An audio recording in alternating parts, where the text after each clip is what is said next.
오늘은 이렇게 질문하면서 말씀을 시작해 보려고 해요. 나는 예수님을 어떻게 알고 있습니까? 아주 쉬운 질문일 수도 있지만 한번 곰곰이 생각해 보시기를 바랍니다. 나는 예수님을 어떻게 알고 있나? 혹시 또 이렇게도 질문해 볼 수 있어요? 나는 예수님에 대하여 알고 있다. 또 나는 예수님을 만나서 알고 있다. 전자세요? 후자세요? 좀 어려운 질문인 것처럼 아무런 대답이 없이 아주 쉬운 질문이에요. 예수님에 대하여 알고 있나? 예수님을 경험하고 만나서 알고 있나? 이거는 아주 중요한 질문이에요. 이렇게 한번 생각해 볼까요? 여러분 저를 아시죠? 저를 아시는데 어떻게 아시나요? 저에 대해서는 아마 많이 알 거예요. 이름은 김상길이고 키는 뭐 중간 정도, 크지도 않고 얼굴은 잘생겼고 머리카락은 빠지고 그렇게 저에 대해서는 어느 정도 알지만 저를 만나서 아시는 분은 그렇게 많이 있지 않을 거예요. 제 성격이 아주 그냥 지랄 같다. 그렇게 저를 만나신 분은 알고 있어요. 그렇게 알 수도 있잖아요. 그러니까 누구에 대해서 안다는 거하고 내가 경험해서 만나서 안다는 거하고는 천양지차예요.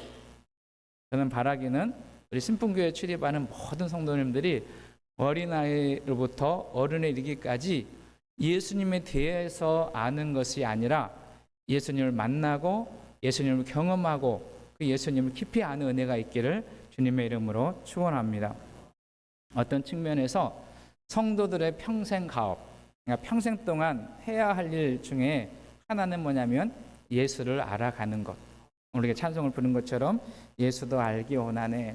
늘 이것이 우리의 질문이 되기를 원하고, 그리고 그 예수님을 알아가는 일에 여러분 열심을 내는 은혜가 있기를 소망합니다. 왜 그러냐면 예수님을 만나면 우리 인생이 바뀌어요. 예수님 만나면 기쁨의 인생이 되고 행복한 인생이 돼요. 예수님을 만나면 우리 삶에 새로운 역사가 일어날 줄로 믿습니다. 예수님을 구주로 믿는 사람들에게는 항상 주님을 모시고 사는, 예수님을 믿는다라고 하는 말을 또 한편 생각해 보면 그 예수님을 나의 삶에, 내 안에 모시고 산다, 그렇게도 해석할 수 있어요. 여러분 성경을 읽어보면, 특별히 복음서를 읽어보면 예수님에 대해서 다양하게 말씀합니다. 예수님은 길이요 진리요 생명이시다. 예수님은 세상의 빛이시다. 예수님은 생명의 떡이시다. 예수님은 선한 목자시다. 예수님은 말씀이시다. 여러분 언제까지 아멘 안 하실 거예요? 하실 때까지. 예수님은 우리의 유일한 구원자가 되신다. 예수님은 땅과 하늘의 권세를 가지신 전능하신 분이시다. 그 예수님은 능히 하지 못할 일이 없는 나의 하나님이시다. 여러분 이 사실이 믿어지는 은혜가 있기를 소망합니다. 어떤 측면에서 그리스도인이 된다는 것, 또 믿는 자가 된다는 것의 출발은 어디서부터 시작하냐면 예수님을 알고 예수님을 믿는 데부터 시작되는 거예요. 그래서 우리는 예수님을 아는 일에 최선을 다해야 되고, 그 예수님을 아는 일이 우리의 삶의 하나의 목표가 되어야 하는 거죠. 예수님을 아는 것만큼 우리가 믿을 수 있어요. 그러니까 여러분 우리가 사람들 있잖아요. 내가 당신을 믿어 그러면 그냥 덮어놓고 믿는 건가요? 아니면 알아서 믿는 건가요? 친구들 믿는다 그렇게 할 때 어떻게 믿으세요? 친구를 알면 알수록 깊이 신뢰하게 되고 믿게 되는 거지 않습니까? 그러니까 모르면 못 믿는 거죠. 그러니까 우리 신앙도 예수님을 알면 알수록 신앙이 깊어지고 믿음이 견고해지고 흔들리지 않는 그런 삶을 살아가게 되는 거예요. 저는 우리 신풍교에 속해 있는 모든 성도님들이 예수님에 대해서 아는 것을 넘어서 예수님을 경험하고 예수를 만나서 아는 은혜가 있기를 주님의 이름으로 축복합니다. 복음서를 읽어보면 예수님은 자신을 알리기 위해서 기적을 행하세요. 그러니까 많은 사람들이 예수님을 모르는데 그 사람들이 예수님께로 오게 하기 위해서 예수님이 뭘 하시냐면 사람들이 할 수 없는 기적을 행하시는 거예요. 그러면 사람들이 뭘 생각하냐면 나도 그 기적을 한번 보고 싶다. 그래서 기적을 보러 예수님이 행하신 놀라운 일을 보기 위해서 찾아 나왔다가 그 일을 통해서 예수님을 알게 되고 경험하게 되고 예수를 믿게 되는 그러한 역사가 있게 되는 거예요. 요한복음을 읽어보면 예수님은 내가 누구이다 라고 하는 것을 7가지로 말해요. 앞에서 제가 말씀드린 것처럼 나는 길이요 진리요 생명이다. 나는 선한 목자다. 나는 세상의 빛이다. 이렇게 하는 거 7가지가 나오는데요. 또 하나는 요한복음을 읽어보면 예수님께서 행하신 7가지 기적에 대한 이야기가 기록되고 있어요. 그래서 이제 몇 주 동안 예수님께서 행하신 기적을 좀 살펴보려고 하는데요. 중요한 것이 있어요. 우리가 생각해 볼 때 기적이라고 하는 것, 그러니까 기적은 상식적으로 생각할 수 없는 아주 기이한 일들, 사람으로 할 수 없는 일들이 기적이다 그렇게 말하는데 요한 사도는 요한복음을 기록할 때 기적이라고 하는 말 대신에 어떤 단어를 쓰냐면 표적이라고 하는 단어를 써요. 그러니까 행하신 일이 기적과 같은 놀라운 일인데 요한복음은 저자는 의도적으로 기적이라고 하는 단어를 쓰지 않고 뭐라고 쓴다고요? 표적이다 그렇게 쓰는 거예요. 그래서 표적이라고 하는 단어를 조금 생각해 봐야 되는데 이 표적이라고 하는 말은 어떤 의미가 포함되어 있냐면 본래 헬라어의 내용 그 단어를 분석해 보면 기적 자체를 이야기하는 것이 아니라 기적을 일으키신 분을 드러내기 위해서 표적이라고 하는 단어를 써요. 그러니까 요한복음을 읽을 때 기적을 예수님이 일으키셨는데 그 기적에 초점을 맞추는 것이 아니라 기적을 일으키신 예수님에게 초점을 맞추는, 이렇게 한번 설명해 보면 예수님은 기적을 일으키는 것이 목적이 아니었어요. 그러니까 사람들이 놀라고 사람들이 전혀 경험하지 않는 그 경험을 보여주기 위해서 표적을 나타내는 것이 아니라 기적을 나타내는 것이 아니라 그 기적을 통해서 예수님이 어떤 분이신지, 예수님이 어떤 일을 행하시는 분이신지, 예수님이 왜 오셨는지, 그 예수님께서 무엇 하기를 원하시는가, 예수님 자신을 드러내기 위해서 사용하시는 거예요. 그래서 우리가 복음서를 읽다가 또 요한복음을 읽다가 기적을 경험하는 것이 아니라 기적을 만들어내시는, 기적을 일으키시는, 기적을 베푸시는 예수님을 만나야 되는 거예요. 우리 성도님들이 성경을 읽으시면서 또 말씀을 듣고 묵상하시면서 예수님을 만나는 기적과 같은 일들이 있기를 주님의 이름으로 축원합니다. 여러분 보십시오. 오늘 본문 말씀은 이렇게 기록해요. 22장 요한복음 2장 11절 말씀에 보면 예수께서 이 처음 표적을 갈릴리 가나에서 행하여 그 영광을 나타내심에 제자들이 그를 뭐 했다고요? 믿었다, 이렇게 말해요. 그러니까 이 기적 자체가 목적이 아니라 이 기적을 통해서 예수님을 뭐 하기 위해서 기적을 행하셨다고요? 믿게 하기 위해서 기적을 행하셨다, 그렇게 기록합니다. 그러니까 요한은 의도적으로 사람들의 시선을 기적에 두지 않고 그 기적을 베푸시는, 그 기적을 일으키시는 예수님에게 향하도록 그렇게 하고 있는 것을 보게 돼요. 그러므로 우리가 성경 말씀을 묵상하며 성경을 읽을 때에 기적에만 초점을 맞추지 말고 그 기적을 일으키시는 주님을 바라보는, 그 주님을 경험하는 역사가 있기를 소망합니다. 그럼 요한 사도는 요한복음 20장 30절에서 31절 이 말씀을 기록한 목적에 대해서 기록해요. 한번 읽어볼까요? 시작. 예수께서 제자들 앞에서 이 책에 기록되지 아니한 다른 표적도 많이 행하였으나 오직 이것을 기록함은 너희로 예수께서 하나님의 아들 그리스도이심을 믿게 하려 함이요 또 너희로 믿고 그 이름을 힘입어 생명을 얻게 하려 함이니라. 그러니까 요한복음에 기록되어 있는, 또 복음서에 기록되어 있는 예수님의 행하신 일은 수없이 많아요. 그런데 그걸 다 기록하지 않고 특별한 목적을 가지고 기록했는데, 그 목적은 뭐냐면 이 사건을 통해서 예수님을 믿게 하고 그 이름을 힘입어서 생명을 얻게 하는 것이 목적이다, 그렇게 기록하는 것입니다. 저는 우리 모두 그 예수님을 믿는 은혜가 있기 원하고, 그 예수님을 사모하고 기대하는 은혜가 있기 원하고, 그 예수님과 동행하며 영생을 누리는 자의 삶을 사는 우리 모두가 되시기를 소망합니다. 이제 말씀 속으로 들어가 볼까요? 요한복음 2장은 신앙생활, 교회를 다니기 시작하시면서 아주 많이 들었던 본문 중에 하나입니다. 그러니까 이 2장의 스토리는 다 알고 계시지 않아요? 어느 가나의 혼인 잔치가 있었는데 거기에 예수님이 초청받았어요. 예수님만 초청받은 것이 아니라 그의 어머니 마리아와 제자들이 초청을 받아서 갔는데, 우리는 결혼식을 하게 되면 그냥 당일에 끝나잖아요.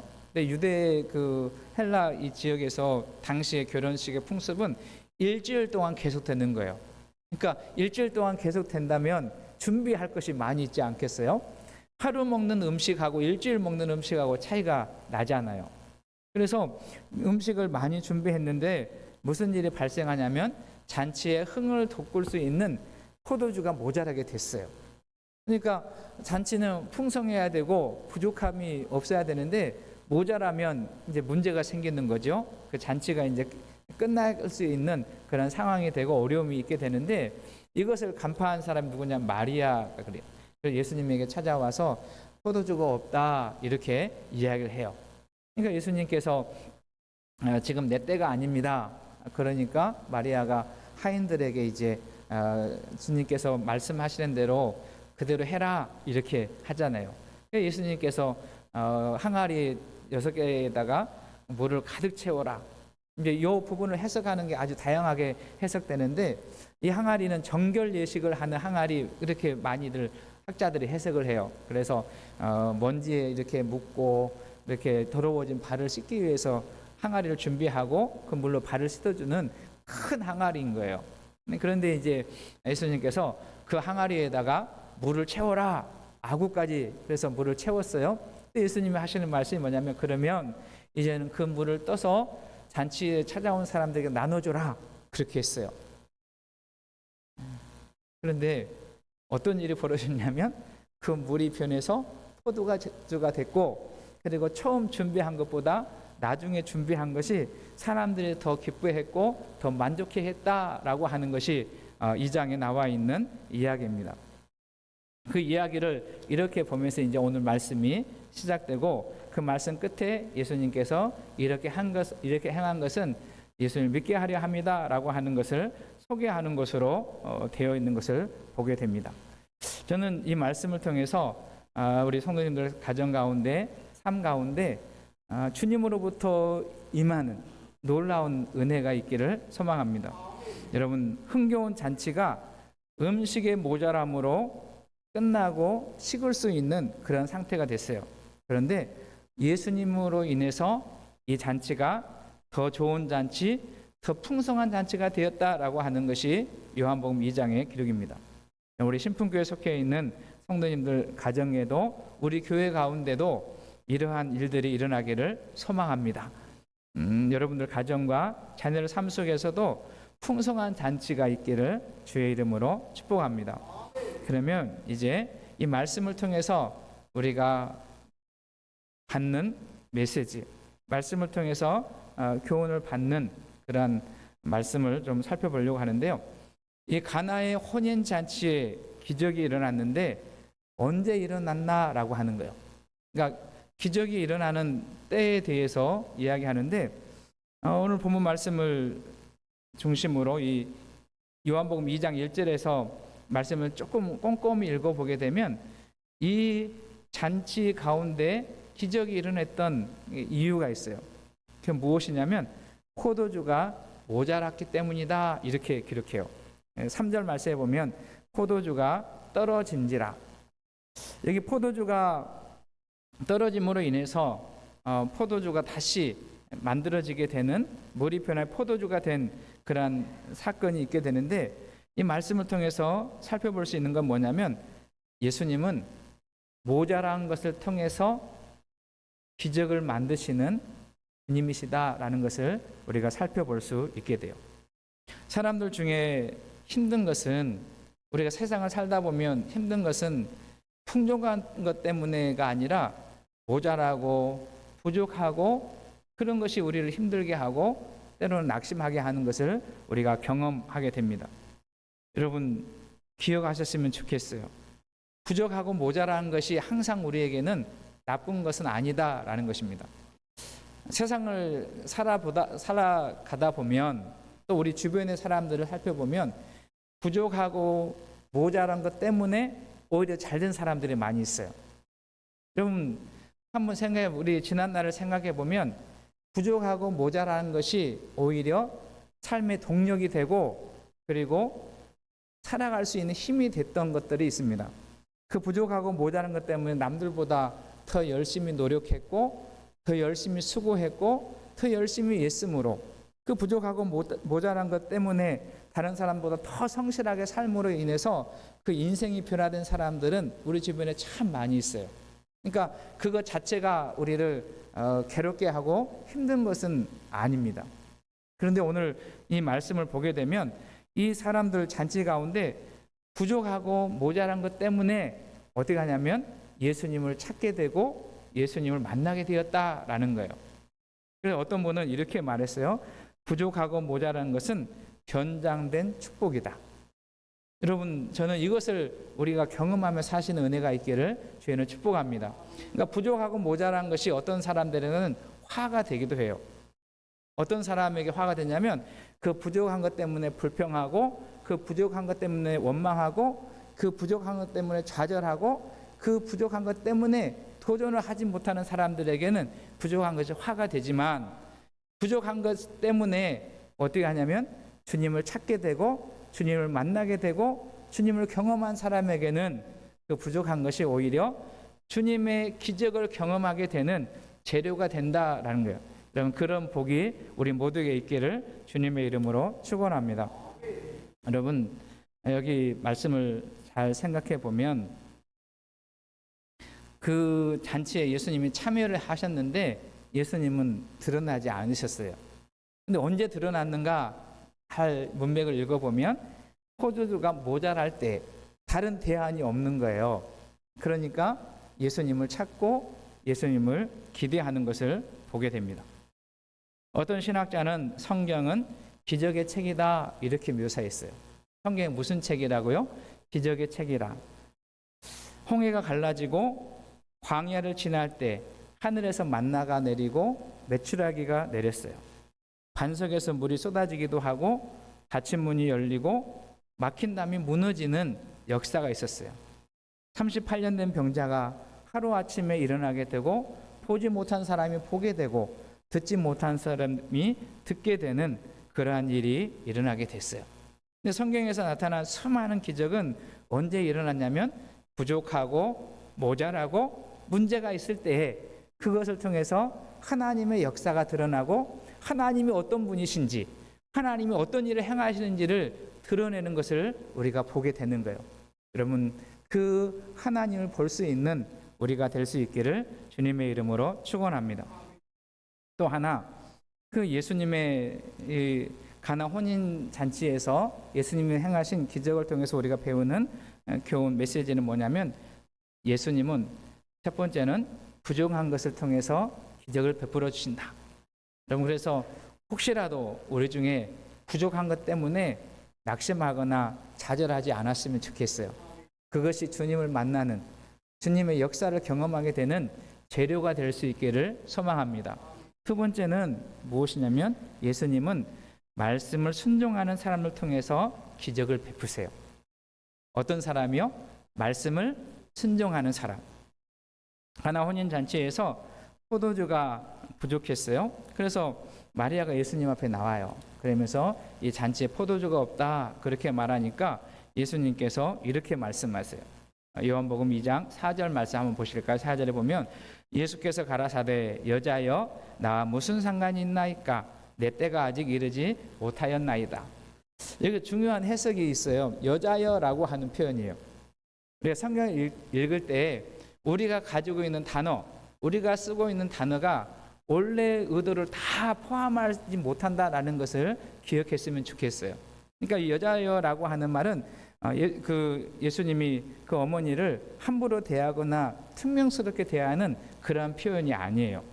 원래 이 언어를 살펴보면 이 예수님 표현은 아주 정중하고 거칠지 않고 무리하지 않고 존경스러운 호칭을 쓰는데 그 단어들 우리 한글로 번역하기에 마땅한 단어가 없어서 여자여 이렇게 쓴 거예요. 그 다음에 나오는 표현이 있는데 뭐라고 예수님 말씀하시냐면 나와 무슨 상관이 있나이까. 지금 이 문제가 벌어졌는데 이 문제하고 나하고 무슨 상관이 있습니까? 어떤 측면에서는 그 문자만 보게 되면 예수님과 전혀 상관이 없는 그러한 표현으로 해석을 할 수 있어요. 그런데 그 뒤에 나오는 표현이 있어요. 내 때가 아직 이르지 않았다라고 하는 거예요. 이 말씀을 잘 번역한 그 신학자가 있는데 그 바클리라고 하는 윌리엄 바클리라고 하는 그 신학자가 있어요. 이 표현을 이렇게 놨어요. 걱정하지 마십시오. 지금 문제가 발생했는데 주님이 하시는 말씀이 걱정하지 마십시오. 제게는 다 방법이 있습니다. 이렇게 번역을 해놨어요. 해석을 했어요. 전 참 좋은 해석이다 그렇게 생각해요. 지금 문제가 있으니까 보편적으로 우리는 어떻게 해요? 문제 앞에 걱정하고 불안해하고 두려워하고 그런데 예수님은 뭐라 하냐면 걱정하지 마십시오. 나에게는 다 방법이 있습니다. 여러분 이 사실이 저와 여러분들에게도 믿어지는 은혜가 있기를 소망합니다. 우리는 우리가 해결할 수 없는 방법 때문에 불안하고 좌절하고 낙심하지만 예수님에게는 방법이 있어요. 아멘 하셔야 되는데 예수님에게는 방법이 많아요. 여러분 우리가 믿는 주님은 방법이 많으시다. 이 사실이 믿어지는 은혜가 있기를 소망합니다. 이것을 듣고 마리아가 그걸 받아들였어요. 어떻게 대답을 하냐면 2장 5절 말씀 같이 보겠습니다. 5절 그의 어머니가 하인들에게 이르되 너희에게 무슨 말씀을 하시든지 그대로 하라 하니라. 그러니까 주께서 하신 말씀을 마리아는 이해했고 그 다음에 그 이해한 것을 뭐라고 하냐면 이제 하인들을 불러가지고 너희에게 무슨 말을 하든지 그대로 하라. 같이 한번 할까요? 너희에게 무슨 말씀을 하시든지 그대로 하라. 여러분 이 말씀이 저와 여러분들에게도 들려주시는 주의 말씀이 되시기를 소망합니다. 너희에게 무슨 말씀을 하시든지 그대로 하라. 마리아는 예수님에게 포도주가 부족한 것을 알린 후에 하인들에게 예수님께 순종을 부탁하는 거예요. 너희에게 무슨 말씀을 하든지 그대로 하라. 여러분 그 보험회사 광고인 것 같은데요. 이런 멘트 있어요. 묻지도 말고 따지지도 말고. 근데 보험을 들 때는 묻고 따지셔야 돼요. 그런데 주님이 말씀하시면 오늘 찬양도 같이 했잖아요. 주님이 말씀하시면 여러분 믿고 나가는 은혜가 있기를 소망합니다. 다시 한번요. 주님이 말씀하시면 믿고 순종하는 우리의 삶이 되시기를 주의는 축복합니다. 순종하는 믿음이란 이성과 감정과 상식을 초월해요. 순종하는 믿음이란 내가 경험한 일들을 초월한다는 것을 기억하는 우리 모두가 되시기를 소망합니다. 여러분 기억하십시오. 기적은 주님의 말씀을 듣고 순종할 때 나타납니다. 이 말씀이 저는 우리 삶내 속에서 드러나기를 원하는데 한 가지 예를 들어보면 누가복음 5장에 보면 예수님은 어느 날 베드로에게 배를 요구했어요. 그리고 그 배를 타고 사람들은 무태에 있고 예수님과 베드로는 배를 타고 이제 사람들을 향해서 예수님께서 긴 설교를 해요. 시간이 지나고 이제 그 설교를 마친 다음에 베드로에게 뭐라고 말씀하시냐면 깊은 데로 가서 그물을 내려라 그렇게 말씀하세요. 베드로는 어부이고 예수님의 전직은 목수예요. 베드로는 누구보다 바다를 잘 아는 사람이에요. 지금 이때에 고기가 잡힐 것인가 잡히지 않을 것인가 너무나 잘 아는 사람이에요. 그래서 베드로가 예수님의 말씀을 듣지 않고 제가 어부인데 지금은 고기가 잡히지 않는 때입니다. 그러니 갈 수 없습니다. 그렇게 하고 그물을 내리지 않았다면 배에 고기가 가득 찬 그러한 경험을 하지 못했을 거예요.